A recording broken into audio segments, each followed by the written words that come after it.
Welcome to This Explainer. About 2 millennia ago, an event took place that actually perfectly mirrors the complexities of our deeply divided modern world. Today, we're taking a really intimate journey into the trial of Jesus of Nazareth. And we aren't just looking at this as some ancient theological milestone. No, we're looking at it as a masterclass in what happens when absolute truth collides head-on with established power and public opinion. Okay, let's dive into this. It really begs a profound question. What actually happens when the truth threatens the established order?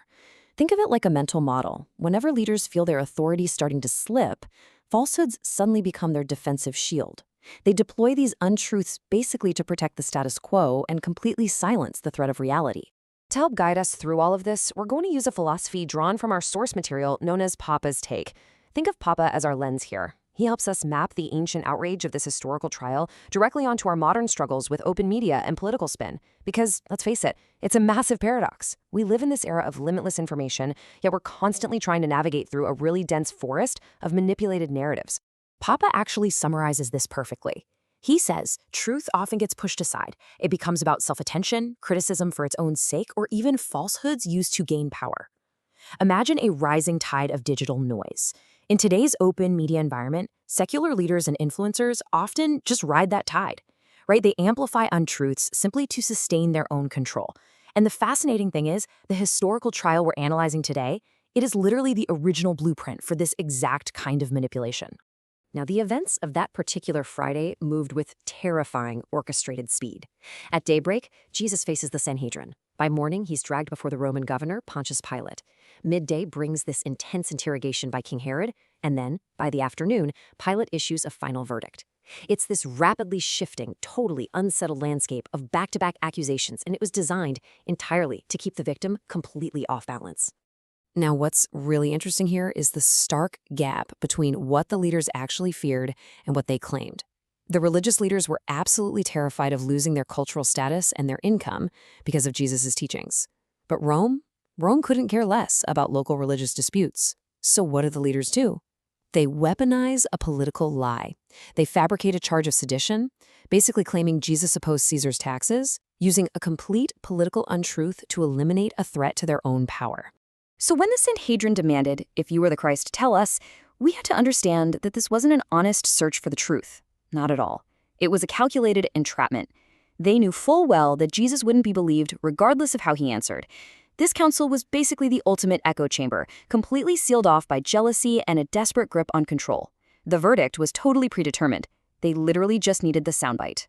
And this brings us to the Roman governor, Pontius Pilate. Pilate offers us a really fascinating study in political cowardice. First, he repeatedly declares Jesus innocent. But then, looking for an easy way out, he tries to pass the buck and defer the problem to King Herod. When that doesn't work out, he just completely capitulates to the shouting crowd. Pilate chose the immediate appeasement of an angry mob over the truth of his own conscience. And here lies the profound irony of the whole trial. The highest secular authority in the region publicly justifies the innocent man, explicitly stating he finds absolutely no basis for the charges. Yet, despite the truth being plainly spoken by the judge, the falsehood screamed by the crowd ultimately went out. It's a pretty chilling reminder that knowing the truth and actually having the courage to stand by it are two completely different things. Let's connect this directly to our lives today because the parallels are wild. The ancient crowd was manipulated by the religious leaders to shout for an innocent man's execution. Today, we feast the modern social media crowd, which functions so much like an unpredictable viral algorithm. Just as the Sanhedrin whipped up the masses back then, modern secular leaders often manipulate our digital crowds to amplify untruths. They create this massive wave of public pressure that just drowns out objective reality. And this brilliantly illustrates the ultimate tragedy of public spin. I mean, think about it. Just days earlier on Palm Sunday, this exact same public was praising Jesus as a king. By Friday, they are aggressively demanding his death. It shows exactly how incredibly quickly public opinion pivots when twisted words and manufactured outrage enter the system. It's a massive, flashing warning sign against placing our trust in the shifting winds of the crowd. But from this heavily orchestrated injustice, something really awe-inspiring actually emerges. The sources point to this profound theological concept known as the Great Exchange, or justification. So the crucial point is this. It's the idea that the completely innocent is deliberately condemned by an earthly judge, specifically so that the genuinely guilty may go entirely free before a heavenly one. Just consider the stark reality of this exchange. On one side, you have Jesus of Nazareth, completely innocent, representing the truth itself, yet condemned to die. On the exact opposite side is Barabbas, a man genuinely guilty of the exact crimes Jesus was falsely accused of. And Barabbas, he gets released to absolute freedom. It's this vivid, historical metaphor for how grace completely overrides human injustice. Which leads us to this ultimate theological conclusion. What looked like a total crushing victory for secular falsehoods, this massive triumph of spin and political cowardice, was actually something entirely different. The paradox here is that God was sovereignly orchestrating salvation through the exact injustice that was meant to destroy it.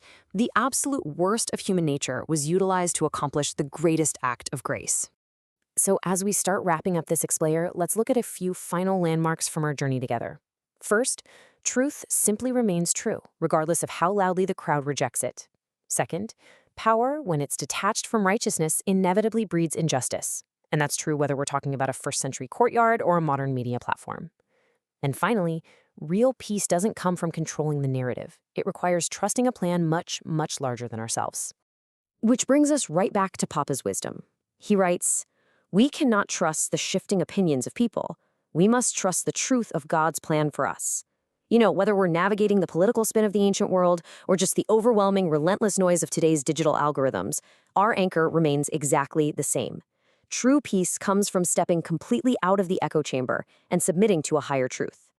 So I want to leave you with this to really reflect on. In a world completely saturated with digital noise and constantly shifting narratives, where are you placing your trust? Will you seek truth in the unpredictable, shouting voice of the crowd, or will you submit to the solid ground of God's plan? Thank you so much for joining me on this explainer, and I'll catch you next time.